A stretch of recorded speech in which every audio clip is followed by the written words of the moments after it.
Well, Brian, thank you so much for being here. It's always a joy for us to be with you. I feel the same way. Thanks, Brian. And I've just got like so many thoughts. I'm going to try to not like unload everything right now about this book. The first thing that comes to mind for me is this book is it's a difficult read. I think Mm. you knew that writing it, and I'm sure that it was an even more difficult thing to write in many ways. Would you maybe start by talking about the contrasting experiences writing this book versus your other books and your other work? Yes. So, uh, uh, this is a book that I didn't feel I was quite ready to write. Mm. um, but my editor talked to me and she said, "Look, this is the book that many of us really need to read, and we think you can do it, and we'd like you to get going in it." But um, uh, I I wrote a book back in 2006, 2007 that was called Everything Must Change, and that was a an attempt to understand global problems, global crises. What are the biggest problems in the world?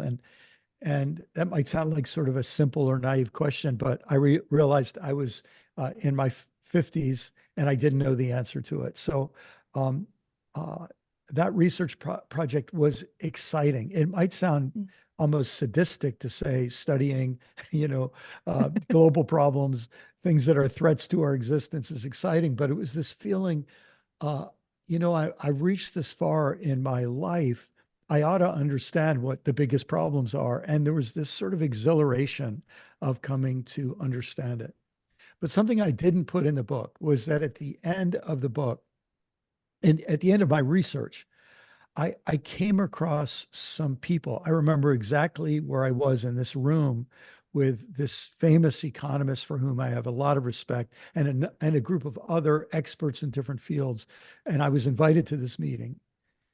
And I realized what they were talking about was that they didn't expect things to go well. Um, Mm. this would have been probably 2006, maybe early 2007. But they were basically looking 20 years into the future, about to now, and they were not expecting the changes to be made that they felt we really need to be made. And I remember after that meeting, I almost couldn't talk. I just thought, like, wow, we we're in more trouble than I realized. And that was the only time in that writing process that I felt anything close to scared. Mm. Um, and so in the years since then, I've just sort of let that simmer with me and hold that with me. And that's what I wanted to get back to. And I think what happens is we go through a process where we want everything to stay just the way it is or a little bit better. We don't even want it to get too much better because that might cause disruption, but stay like it is or get a little bit better. And if we think there's a big change that disrupts us, we think, oh, this is horrible. This is terrible. I can't bear to think about it. And I suppose to give a short answer to your question, I feel like I've been growing up in my ability to say things don't always go the way we wish they would and happen at the pace that we wish they would. I think we all realize that on some level, but uh, I also think we fight that a lot. Yeah. Yeah, I think that's what felt so different about this book actually is that I sort of expected that it would be three parts, like make me believe that this is like how bad it really is, like make me feel scared, and then the last two parts will explore solutions and get, Yeah. riled up to organize. And maybe that is sort of what happened, but not the way I expected. It felt like an almost I was saying this morning to Tim, like it almost felt like a mystical approach. It felt like Mhm. there was some inner work that needed to be done around this issue. And in the Yeah. very beginning of the book, you invite the readers to really to read with, I think you call it double curiosity, like curiosity Yeah. about what is true, but also curiosity about the response that you're having while you're reading. And that Yes. was such an interesting experience. Like, when do I feel resistance that I can't explain? And when do I feel fear that I can't really put my finger on? And so we were especially excited to have you talk about it on the podcast because I think a lot of our response comes from our this very faith-based foundation, and Yes.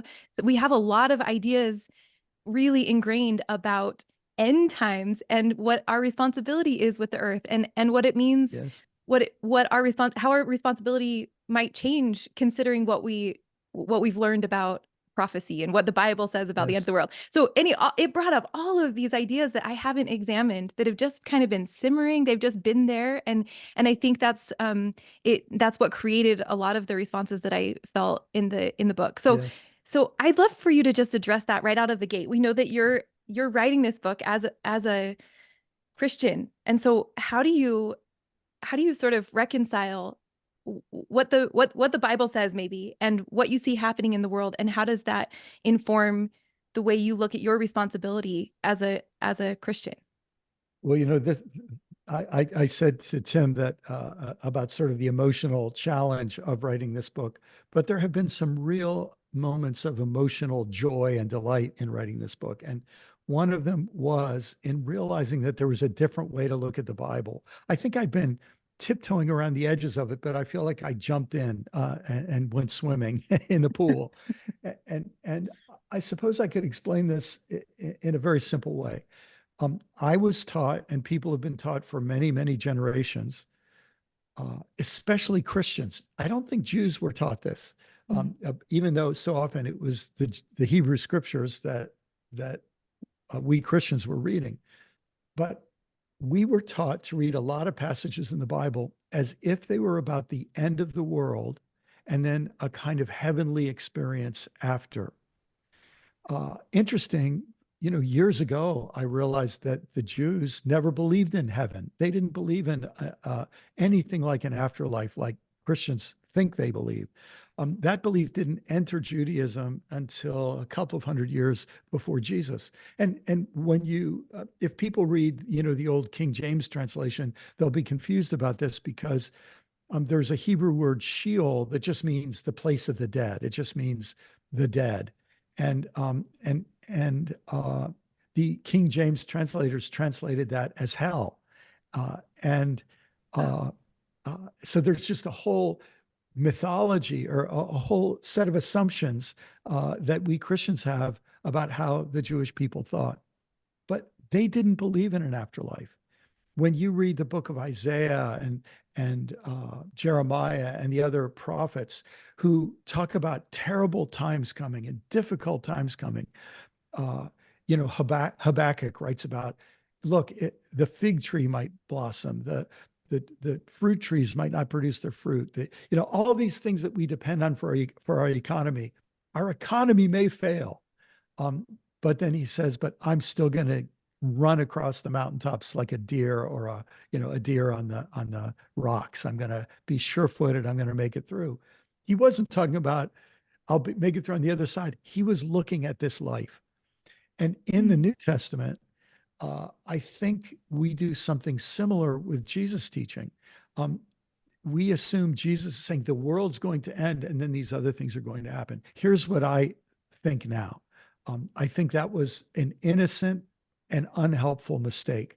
I think Jesus was looking around at his world. He was seeing the oppression of the Roman Empire on his people. He was watching some of his people say, hey, look, this is okay. We'll make a lot of money working with the Romans. This will be fine. He saw others of his fellow Jews saying, let's plan a violent revolution and kill those jerks for occupying us, and then God will set us free. And he looked at both of those responses and said, these are not helpful responses. And what he was talking about was not the end of the space-time universe, but he was talking about the end of the world as they knew it, the end of the economic and religious system as they knew it. And I don't think he was predicting something that God had foreordained. I think he was just saying, look, if this is how we act, this is what's going to happen. So a lot more I could say about that, but that has become the way I see it now. And then people might say, well, that's irrelevant to us then. No, no, no. I wish it were irrelevant to us. But the fact is that every civilization has a beginning and has a growth period and has a kind of stability period and then has a decline period, either in a rapid collapse or a kind of stair-step decline. And so that pattern that is being talked about in the Bible, I think we ought to realize still could happen to us. Yeah. That's really interesting. I loved your take on how we can sort of go, from Genesis all the way through Revelation and read this in a new way that is really relevant to our current situation. And it was really interesting to me too, because this year, so in our church, we sort of study books of Mormon scripture by year, and this year Yes. is the Book of Mormon. And just this year, a new way of reading the Book of Mormon itself has opened itself to me, sort of along parallel lines, where there are these really, some might call it problematic, passages in the Book of Mormon that have some sort of like racial prejudice embedded in them, Yes. that talk about, not talk about, but display, sort of like a pretty radical othering, family estrangement, disconnection between groups of people. And I used to like really, really cringe and say like, man, like, oh, it's like it's really uncomfortable that this scripture is painting this. And now I'm realizing, that's actually kind of the point. In a way, it's like at the end of the Book of Mormon, what happens is essentially that these these problems that you see at the beginning cause a civilization to Mm. decline and eventually Yeah. get completely destroyed. And if you look at scripture in this sort of overarching way, like you do with the Bible, it seems like it is trying to point us to there are severe consequences for for living in an sort of unloving and selfish and greedy way. Yes. But it's not because God is striking a lightning bolt. It's just Yes. because those things have these very direct, real consequences when we treat others in a particular way. Do you sort of see the resonance there in the Bible? I do. And, as you both know, before I became a pastor and whatever I am now, I was a college English teacher. And so literature was my thing, right? And one of the things I think we're just finally figuring out how to do, whether it's with the book of Jeremiah or the book of Matthew, the Gospel of Matthew, or the Book of Mormon, is we're learning to read these documents as real documents that reflect the time in which they came to light and however they came together. And I obviously I'm not an expert in LDS theology and history, but I was just reading recently about some of the horrible things that happened to the Mormon people, for example, when they were in Missouri, and the horrible treatment that they received from people who were probably Methodists and Baptists and Catholics and Presbyterians, right? And and so then you realize, when I think about how narrow-minded and elitist and racist and bigoted so much of the general population was in the United States in the early 1800s, then I can look at some of those things said by early LDS leaders and say, yeah, they were reacting to real things in their times. And it doesn't, I know for some people, it'll mean we have to agree with every part of it in every way, but there's another way to look at it sympathetically and say, what can we learn from watching how these dynamics unfold? Yeah. Yeah, it's interesting because this gets into sort of, well, I don't know if you're familiar with the full name of the church, our church, but it's the Church of Jesus Of Christ of Jesus Latter-day Christ. Saints. So Yes. we have this, there's a focus on Jesus, which is great, and then there's this other portion, the Latter-day Saints, like what does Latter days mean? And I think the idea was uh, that these early saints were living in the last days, before Jesus comes again. That's very much, I mean, it's Yes. very much explicit in the teachings of early church leaders. We also have this, and I think there was this, because of the persecution that you're talking about, there was this sort of like reactive, clamping down, hiding in the bunker type of thing, moving out to Utah and saying we're going to separate ourselves from any possible persecution. And I think that sort of persecution complex, and I don't mean complex in necessarily a negative Yep. way, like you say, it was reactive to some very real things. It also, I think, help sort of promote the idea that this is it, like this is Yes. the end. And we also had a period sort of during the Cold War in the 1980s where there was a huge emphasis on emergency preparedness, food storage, like making sure that when that day comes that we're ready.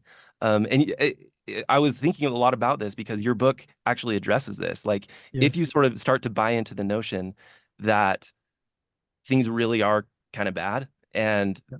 it's not an unrealistic possibility that the world as we know it could end. What should our reaction be?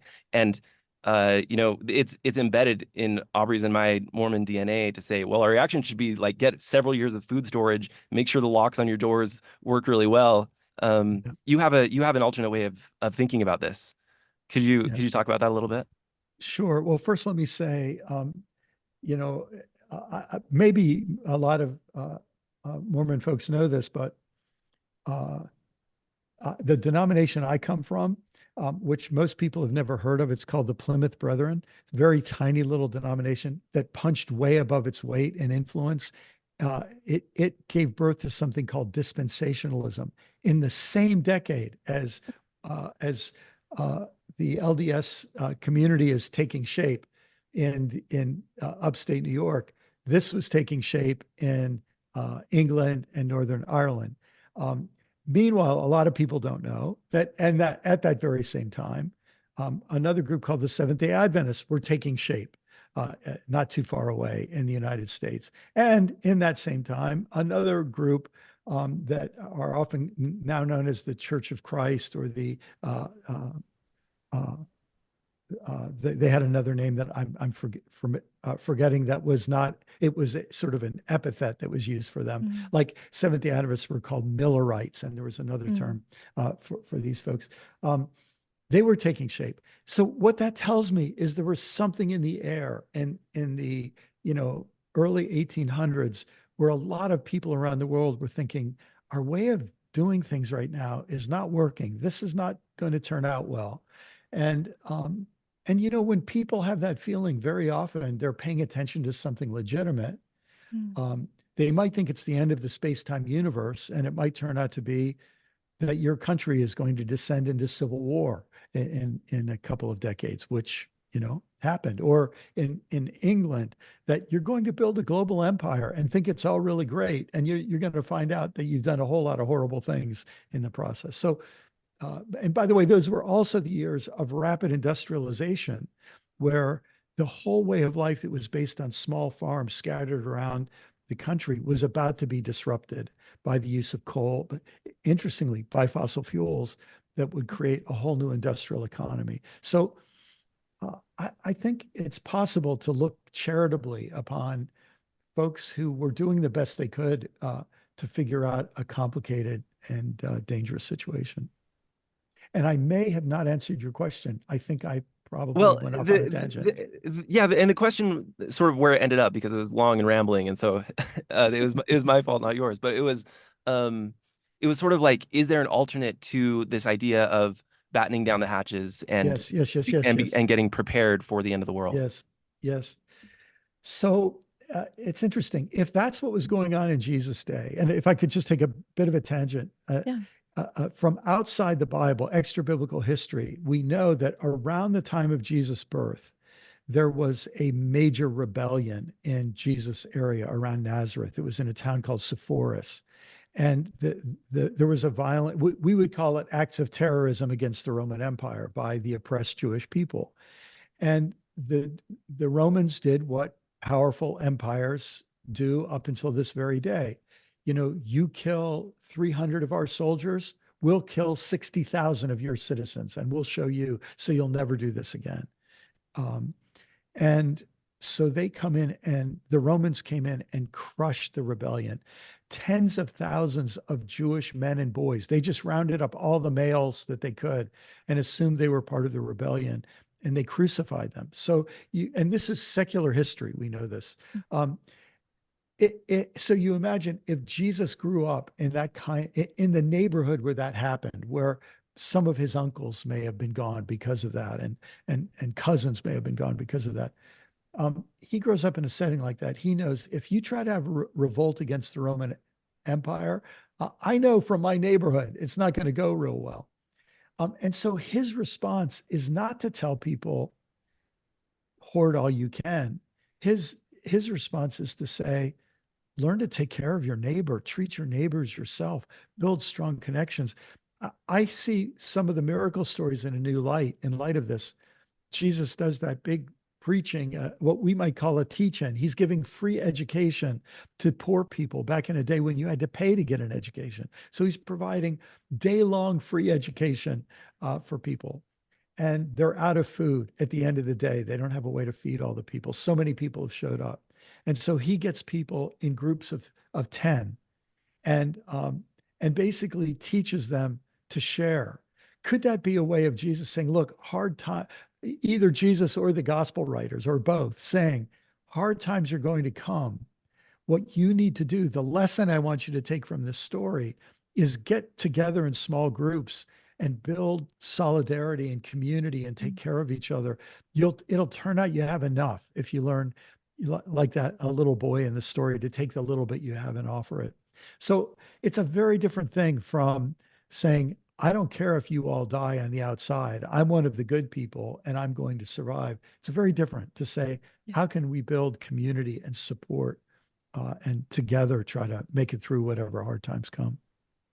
I really loved how you really explored this idea of hope and how, and I think that I didn't realize, it seemed like a subtle shift and now it seems really massive to me, but hope that's attached to an outcome energetically feels totally different than this other kind of hope that you sort of described. So can you talk about the ways that hope can sometimes be actually a bad thing for all of us? And but what do you mean instead? Like, is there a way to hope that is useful, that looks like building community and solidarity?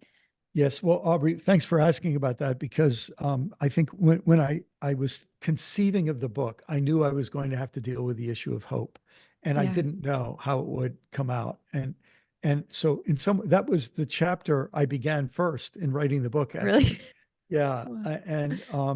And when I felt like that chapter was coming together, I thought, okay, I think I can write this book. Because you remember I told you I didn't think I was ready to write it. So that was a really key chapter in my own thinking. I met a well-known, brilliant theologian named Miguel de la Torre. I believe he's still on a faculty in Colorado.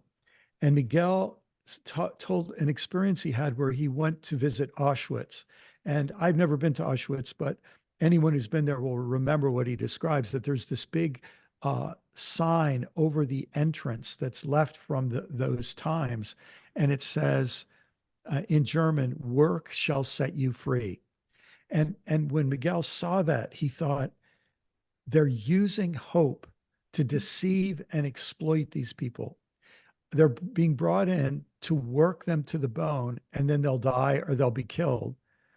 And they're promising the hope of freedom as a way to get the last drop of their energy out of them before they kill them.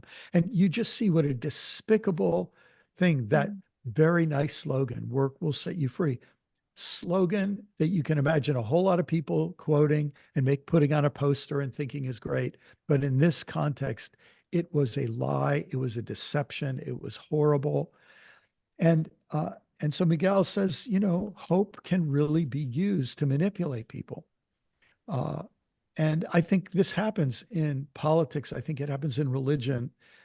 It happens in business, buy this product and it will cure this ill.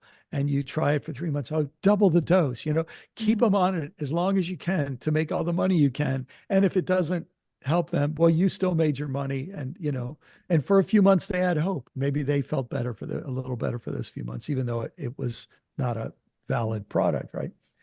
So there's that dangerous side to hope. And as I wrestled with this, let me give an example of how this might work in a normal person's life, because Auschwitz is a pretty extreme example. But let's say I'm working for a company and this company treats its employees really badly. And I go to the owner of the company and I say, hey, I don't like how this is going. I don't like how this is going. And he says, look, just keep working harder. You're one of our best employees. I'll give you a raise. Just keep working harder. And I'm working on this and it will get better. I promise. And so we trust him. We have hope that it'll get better. A year passes. We go back. Hey, things seem to be getting a little bit worse. I know we've had some setbacks. Well, you never realize it, but the business owner needs your work. He doesn't want you to leave, especially if you're a good employee. He has every reason to give you hope, whether or not things are going to get better. And so sometimes the smarter thing to do in that situation would be to say, I don't want to work for this company. I've lost hope in this company. I want to go work for some other company that, that's not like this. And and that I think can apply to us where there are projects we get involved with, including a fossil fuel based economy that we might keep trying to make be better and better, but we may finally decide we would have been better to lose hope in it and start looking for alternatives sooner. The sentence that really was transformative for me was a quote from a man with adjectives you don't often put together: poet, playwright, and president, Václav Havel from the Czech Republic. And Václav Havel said, "Hope is not the certainty that things will turn out as we wish. Hope is the conviction that some things are worth doing no matter how they turn out." And that's the hope that I found in the writing of this book, that I do not know how things are going to turn out. I don't know what will happen in the election this year. I do not know whether our division will lead to a dissolution of our country or whether eventually we'll come back together. I don't know what will happen. But I do know how I want to show up. And that's the things that are worth doing no matter how they turn out. And that to me has felt like a real blessing and breakthrough. Yeah. I mean, I love that. And I'm thinking just now that this actually, to me, calls back to your work in Faith After Doubt, where you're saying hope here should not be this sort of simplistic, belief that things turn out in a certain way, but that it can really express itself in love instead. Yes. And in Faith After Doubt, you're saying faith, this other virtue potentially really should be expressing itself in love. And it makes me Yes. think back to 1 Corinthians 13 and saying and say sort of like all of these amazing virtues that we talk about that sort of point to different important things, their end goal really, all of them should be to point back to love, Yes. in some way. In fact, could I Yeah, just say, please. Tim, I'm so glad that that makes sense to you. I'm getting on a plane in several hours and flying to a city where I'm going to be speaking to, I don't know, about 800, 1,200, 1,500 Protestant clergy from across denominations. Might be some Catholics and some LDS folks and other, I don't know, all the people who will be there. It's an ecumenical gathering.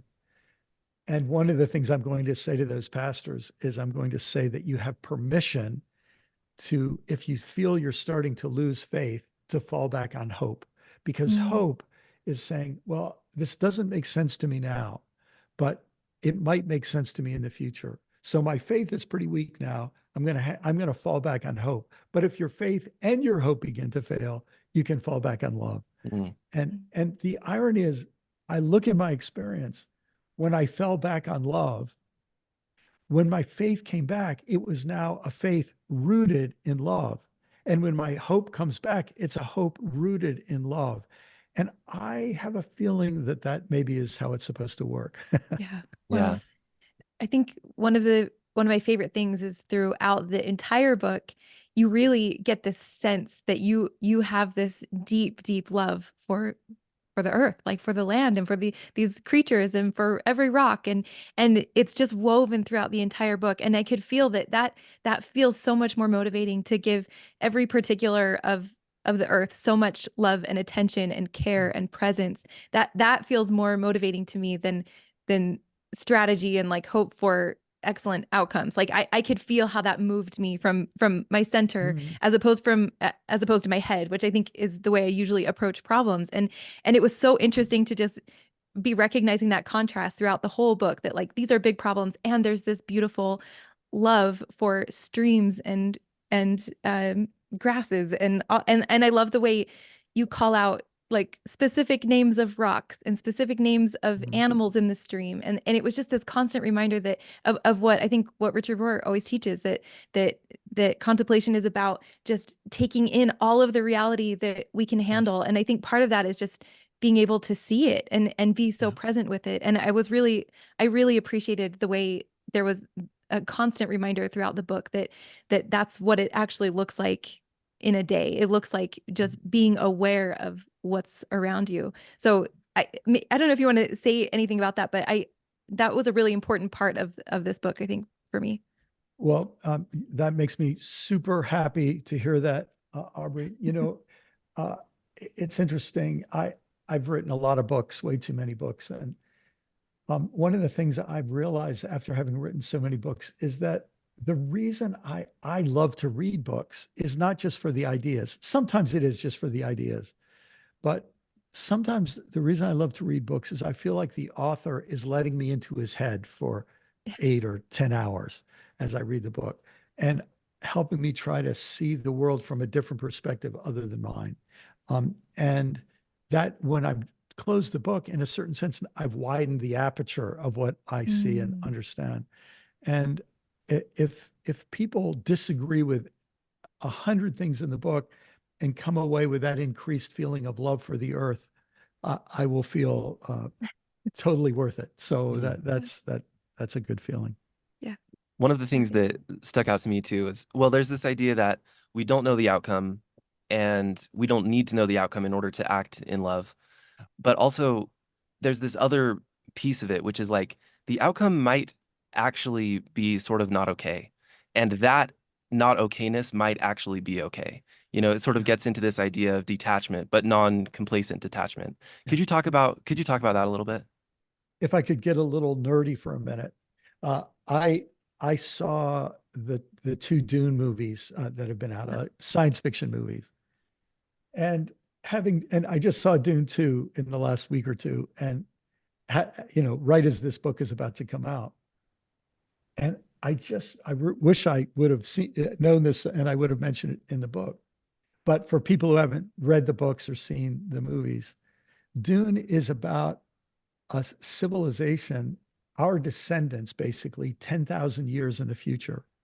And you find out that 10,000 years in the future, human beings are just as exploitive and just as violent and just as destructive of planets and just as destructive of each other and just as crooked and lying and conniving.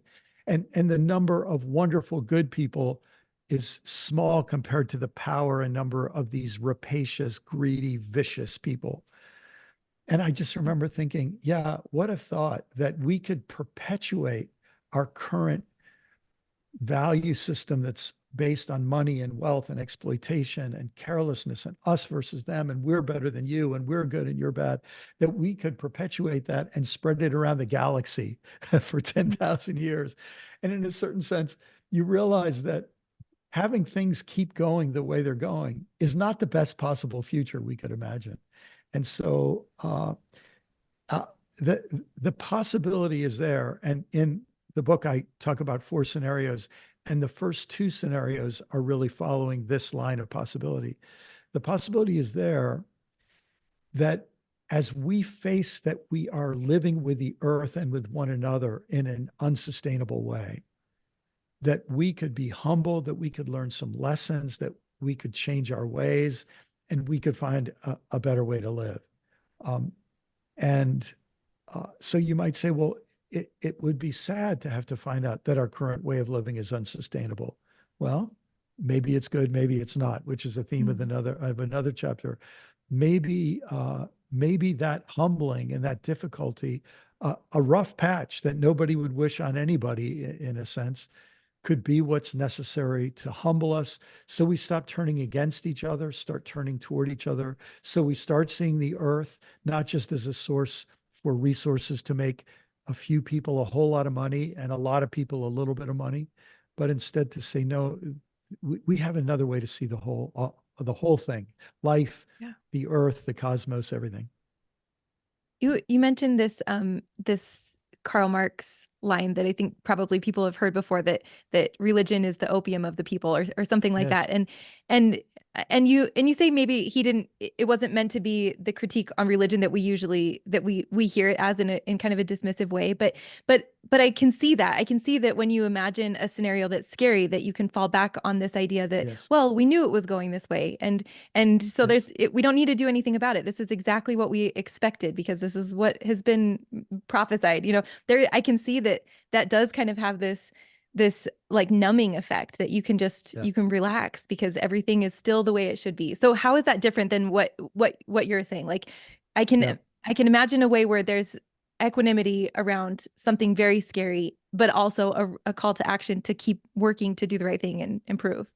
Yes. Yeah. Well, yeah, to go back to Karl Marx, for Karl Marx, he wasn't saying that religion is the enemy. He was saying religion's coming in trying to help people because people are being exploited by greedy, powerful, selfish, uh, uh, you know, neighbors. And people are being exploited by them and they feel hopeless. And so religion comes in and says, we'll help you make it through another day. We'll give you some hope. And we'll help you keep going. What Karl Marx said is he wasn't criticizing religion for this, but he was saying, ironically, by helping people feel better and make it through another day, another week, and it without meaning to, they end up perpetuating the system that's exploiting people. And what Karl Marx was advocating is that people should wake up. Let's say it like this. By the way, opium back then wasn't seen as a bad drug. Opium meant like a painkiller, Yeah. and so what Karl Marx is saying, if you would stop taking the painkiller, you would feel your pain and you would wake up and do something about it. And I think this is the thing about religion. Religion sometimes tells people, don't just feel defeated. Stand up and, with faith and hope and love, you can move mountains. You can make a big difference. If we pull together instead of give up and all just are passive, we can become the great Brazilian educational theorist and activist Paulo Freire said it this way: we can become protagonists in our own narrative. We can become protagonists in our own story, in our own drama. And I think that's what the greatest religious leaders were inviting people to do. They were inviting people to not be passively adjusting to an unhelpful system. They were inviting them to challenge the system or to create an alternative system. And uh, and for whatever criticism people have inside and outside of the LDS community looking at early Mormon history, one of the things you can say is the early Mormon leaders were inviting people to try to imagine a different system, a different way of life. Absolutely. Yeah. Yeah. Thanks for that. I can't remember if I mentioned, Brian, that Aubrey and I are going through we're enrolled in the living school this year, and you've been a big part of that, and we really, really enjoyed it. One of the recent modules that we did was on Jonah, which was probably my favorite so far. And in one of the conversations that we listened to, there's this idea sort of expounded upon that Jesus says the only sign that I'll give you is the sign of Jonah. And it's sort of, and one of the things that you might imagine the sign of Jonah being is this pattern of life and death and rebirth. Meaning there's the Jonah before the fish, that's sort of like scared and running from God, and then this dramatic period of darkness and death in many ways, and then this rebirth, the new Jonah, who is a different person in many important ways. And I've been thinking so much about that and realizing, wouldn't it be interesting if you thought Jesus saying the only sign that I'll give you is the sign of Jonah is in fact him saying there's only one pattern that you're going to see essentially in everything, and it's this pattern of life, death, and rebirth, and we see it every single day. With the sun setting, going into night, and rising again. We see it every year with the seasons and the plants dying and becoming dormant and then being rebirthed in the spring. We see it. I mean, even in our own faith, a lot of us, start in this sort of first half of life, black and white, simplicity type of faith before that dies, and hopefully, reemerges as something very different and better. So I realized as I was reading this book that I was, in many ways, and I think you expected this, very resistant to the idea that the world as I know it might someday end. And then I realized, of course, like that's the pattern. There's no other option. In some way or another, the world as I know it is going to end. And that's the death part of the cycle, and there really can be no avoiding it. And I know this is a tricky word to go back to, but the hope is, the trust maybe is the better word, Yes. that there's something on the other side of that death Yeah. that might be even better than the life that I have right now. Yeah. Yeah. Something you mentioned Richard Rohr, and something I've heard Richard say, that the first time I heard him say it, it just was weird. I'd never heard anybody say it, something like this. But he said he's getting older and closer to death, and he's had many close brushes with death already. But he said, I've come to believe that death is trustworthy. Trustworthy was not a word I expected, but I think what he means is he's reached the point that he trusts God in all things, and that includes death. And so when his time comes, he has this feeling of serenity that I can just let go. Uh, it's out of my control, but I'm trusting. So much is out of my control, and in many ways, that's the lesson of life, that we think we have control, but it's very limited in comparison to all that's outside of our control. Yeah. Uh, There's this tech entrepreneur or former tech entrepreneur that's made waves on social media in recent years, because he's trying very actively to reverse his own aging process through a variety of yes, yes, oh, yes, you might have heard about this. Okay. yes, Yeah, and his motto is don't die. And there's something very appealing about that. But yes. then I think potentially, and not to say anything bad about this guy, I don't know anything about Yeah, him. yeah. I'm sure he's great. But I wonder if that motto, is a little bit problematic, and if death itself is such a necessary step in both the literal in its literal sense with our lives, but with everything else, resisting death, I think in many ways is just resisting growth. It's hanging on to what we have currently and not understanding that there's something so much greater in that further Mm, journey. yes, yeah. Yeah, and I would imagine for every person who's listening, this is very complex to talk about. Um, let's just say, first, on the religious level, there's one sense that I can speak from my own background in Christianity, uh, that my religion, in some ways, helps me and other people deal with death by telling us death isn't the end. It's not something to be afraid of. But I'll be honest, I have a relative right now who's part of a kind of a Pentecostal family that's very big on have faith and miracles will happen. Mm. And so my one relative, she's dying. She's it's been getting worse and worse. And when she was diagnosed, it was a very aggressive stage 4 cancer in the most sort of advanced stage. It's shocking that she wasn't aware of how bad her health was, right? But doctors had told her it was something else, so she just kept getting worse and worse, but didn't know what the real cause was. And her sister sends out these letters to all of us relatives.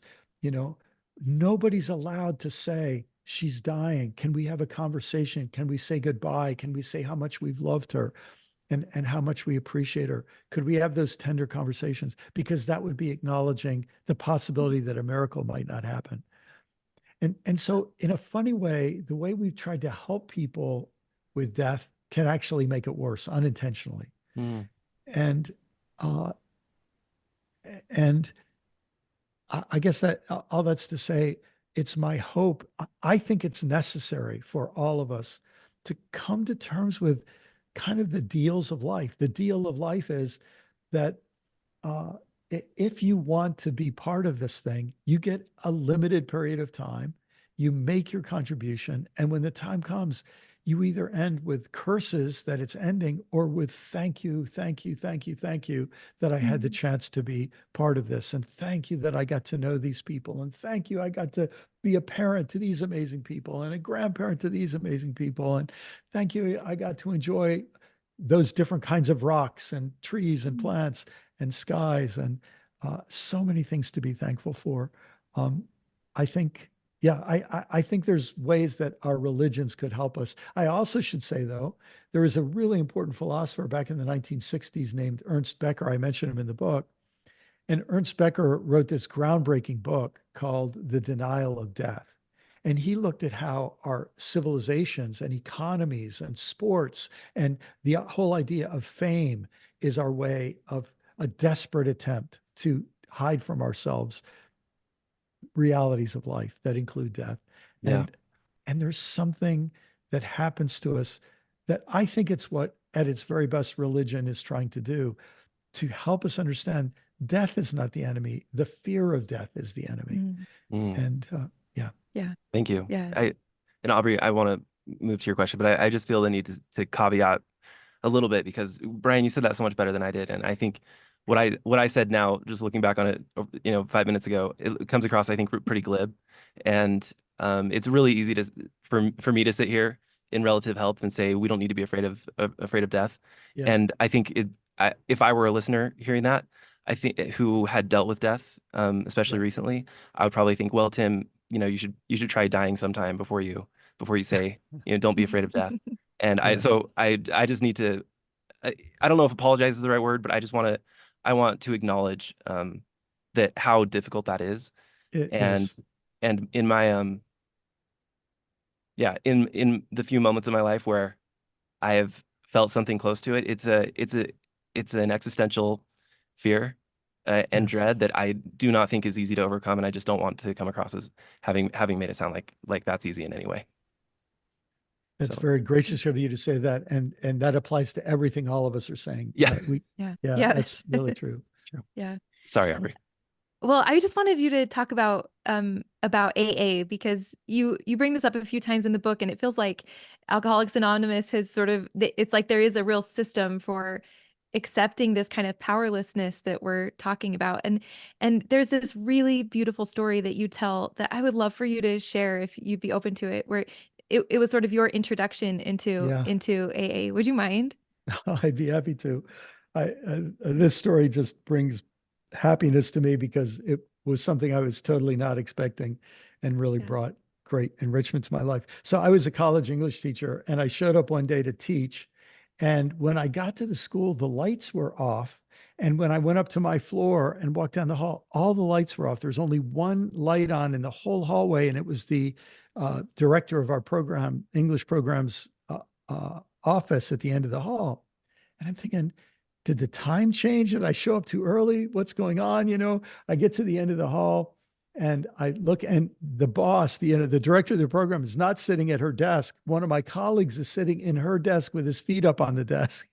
And I said, oh, look, as I walked in, he said, oh, you're the only other idiot who didn't get the memo that school is closed today. They're doing some work on the building and school was closed. I said, oh gosh, well, okay. So I turned around to get ready to leave. And he says, hey, just a minute. I said, what's up? And he said, you're a God guy, aren't you? Because I actually I was part-time teaching and part-time starting this church where I was the pastor for many years. And so he knew about that. You're a God guy, aren't you? I said, yeah, I guess you could say that, And he then says, could I tell you something I haven't told anybody? I said, sure. He said, I've been sober for 10 days. These are the first 10 days I've been sober since I was 14 years old. And so, I sit down and then he tells me what's going on in his life, that he's been an alcoholic for all these years. He was able to function, but that things were going badly. And then he said, so 10 days ago, I went to my first, it might have been 11 days, I've forgotten the exact number, but he said, I went to my first meeting, Alcoholics Anonymous meeting. And he said, I'm an atheist, you know that. And he was very, outspoken, how much he thought religion was stupid. And he says, I'm an atheist. And they have this thing in the 12-step program, you have to believe in a higher power. He said, I really struggle with that. And they have this prayer called the Serenity Prayer. I've been sitting here for however long he'd been in the chair. He says, I've been sitting here because I have the entire day free. And all the cells in my body are saying, let's go get drunk. It's been too long. And I'm just trying to stay in here. He said, there's a saying in this program, one day at a time. I've been trying to stay in this seat 1 second at a time, 1 minute at a time, and not go out and get drunk. And he said, and then the one guy in our office who's like religious comes in by mistake. And he said, this is, freaking me out. It's making me think somebody's out to get me, in a good kind of way. And then he said, any chance you could stay with me and hang out with me until noon? There's a meeting at noon. And I feel like if I can make it to that meeting, I can make it through the day. So I ended up spending the morning with him, learning his story. We went from being sort of distant colleagues to, a much deeper connection. And when I went to the AA meeting, here I was a part-time pastor, but I just felt there was something so sincere and special and honest and deep that involved love and faith and hope and all the rest, truth telling, honesty, humility, all of these things that I preached about. I felt like I was seeing them played out, along with Yeah. probably more cuss words per minute than I'd ever heard anywhere else either. But it was all part of the mix. Yeah. And yeah, that's had an effect on me ever since. I remember you write after that story, you say something about how one of the sweetest compliments you'd ever received was when someone told you that that the church where you were teaching, that it felt like it had the energy of an AA meeting. And Yes. and so I love that idea. I think we tend to be pretty buttoned up on our Sunday Yeah. worship. And so how do you feel like that kind of vulnerability and realness, or I don't know how you would describe it exactly. Like what can we bring to our Sunday worship that could help us to sort of develop these qualities that you feel like are especially healing that you see in Yes. AA? Yes. So let me offer something that I don't, I have to beg your and everyone else's indulgence in this because I don't know how this will land, Mm, in a Mormon theological and spiritual context. But if I were to say one thing, it is a deep attitude about chosenness. Um, mm, because what I think I inherited, from my tradition that begins in the 1830s, right? I inherited this belief that most people are a mess. They're wrong. They're sinful. They're in darkness. They're trapped by the devil and don't even know it. And we are of the light and we're redeemed and we're chosen and we're special and we have the truth. And I inherited that. It was deeply, deeply embedded in me. And it affects everything about, it affected everything about who I was. And I was unhappy with it. Something about it didn't feel right, but I felt it's just the way it is. So I have to go along with it. A little bit, Tim, like you said, when you were struggling with some things uh, in your inherited faith. And I came across a sentence in a book one day. It's one of those sentences like, this is what makes me want to be a writer. If I can help people in the way that this one sentence helped me. A British theologian who spent most of his life living in India. As you'll remember, India was a colony of England. So he was, it was in the middle of all that. But he wrote a sentence. He wrote, the greatest heresy in the history of monotheism. So he's speaking of Judaism, Christianity, Islam. The greatest heresy in the history of monotheism is a misunderstanding of chosenness. It is the assumption that some are chosen for privilege, for exclusive privilege, when in fact, to be chosen by God is to be chosen for loving service. And I don't know how that hits with you, but it just. And then he went to a passage in the Bible. It's in Genesis chapter 12. And he just looks at the original call of Abraham. And he points out that there's this set of dynamic tensions that God says to Abraham. God says, I have chosen you to be a blessing. No, I'm sorry. I've chosen you to bless you and to be a blessing. I mm. will make you a great nation, but through you, all the nations of the world will be blessed. And so, what this Leslie Newbigin, this theologian, was pointing out is that the blessing is not exclusive; it's instrumental. You're Yes. being and that sense of being chosen.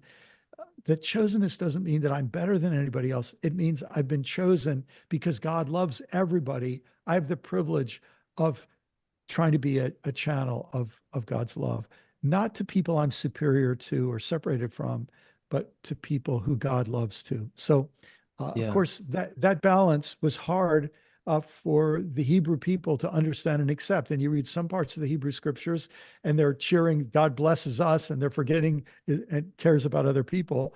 And the same things happen in Christianity, I know, and I think it happens in every community. So, all that's Yeah. to say that would be something that changes and that Yeah. changed in me so that I was happy to have my church fill up with drug addicts and you know, uh, adult movie actresses and all this sort of thing Wow.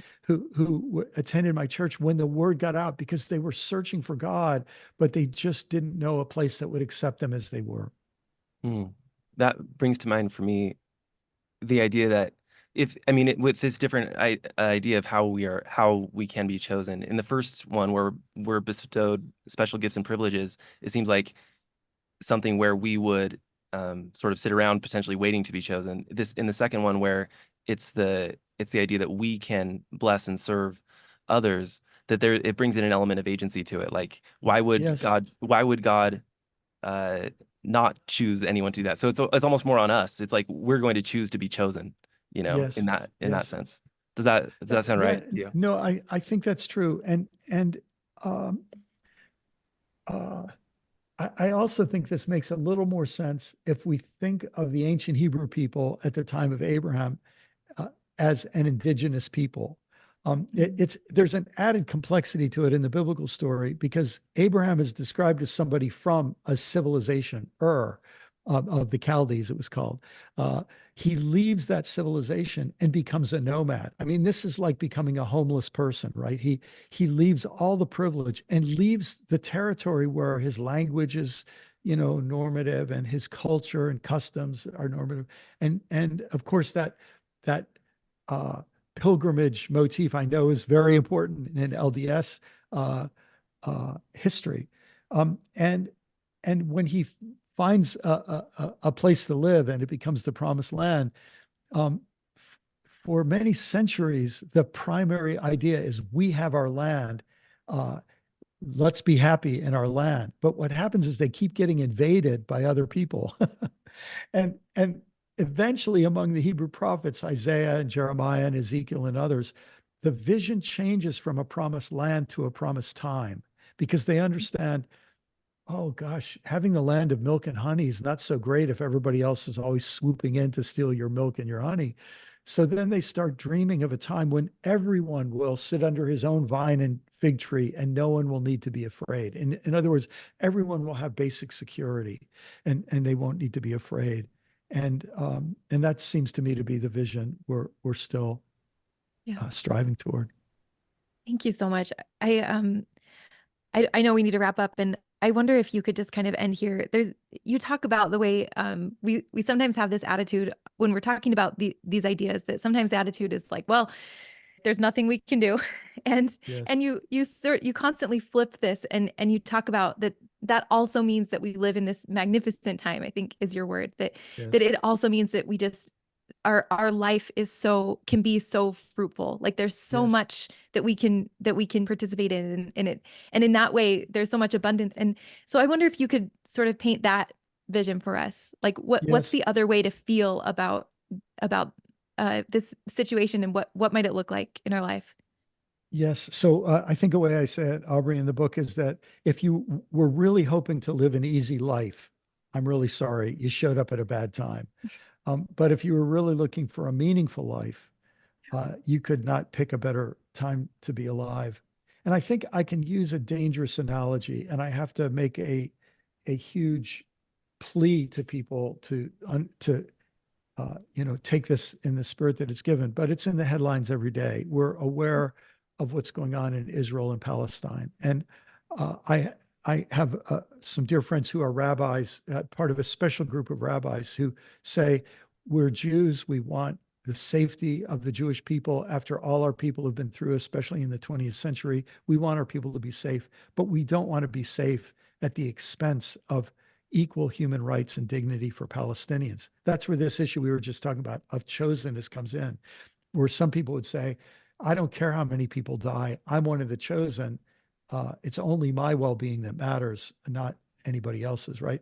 So they represent this sort of this deep sense of grief right now, because they're brokenhearted at what happened to people on October 7th, 2023. And they're brokenhearted about what's happening to people in Gaza ever since. And so they're holding that terrible grief. So here's what I would say. if all you want is your own safety, if you just want to have a life where you can make money, you can be safe, you can have everything go the way you want it to go. And it ends up that in order for you to do that, you have to become more and more heartless, more and more selfish, more and more compassionless toward other people. The irony is your desire for something good could lead you to become something not so good, if you only care about yourself. But if our challenges now help us realize our desire for something good may actually require us to desire something better, not just my well-being, but the well-being of other people, and not just the well-being of people, but the well-being of the sea and the soil and the air and all the creatures that live in them and all the incredible ecosystems that exist on this earth. So that suddenly, in a sense, we're invited to expand our ambition and expand our horizon, not just to my own personal happiness or the personal happiness of my nuclear family or the personal happiness of my religion or the personal happiness of my nation, but to start to say, what if God loves everybody and everything everywhere all at once? And what if our invitation to become more and more transformed into the character and love of God invites us to have our hearts stretched? I think that's what could happen in these times. And to the degree that happens to me, I just say, I'm so glad I didn't get my way before. I'm so glad. Yeah. Well, thank you so much, Brian. It's really a privilege to get a chance to go through all of this with you. And I'm so touched by your by just the love that comes through this project. And we feel really grateful for this work and for the conversation. So thank you so much. Truly. Thanks, Well, Brian. It means a lot to me as well to just be connected to you and the good work you're doing. So thank you. All right, thanks so much for listening. We really hope that you enjoyed this conversation with Brian Mclaren. You can find his new book, Life After Doom, Wisdom and Courage for a World Falling Apart, on Amazon or Audible. And if Faith Matters content is resonating with you and you get the chance, we would love for you to leave us a review on Apple Podcasts or wherever you listen. We read all of the reviews and it really helps us to get the word out about Faith Matters, and we appreciate the support. Thanks again for listening, and remember you can check out more at faithmatters.org.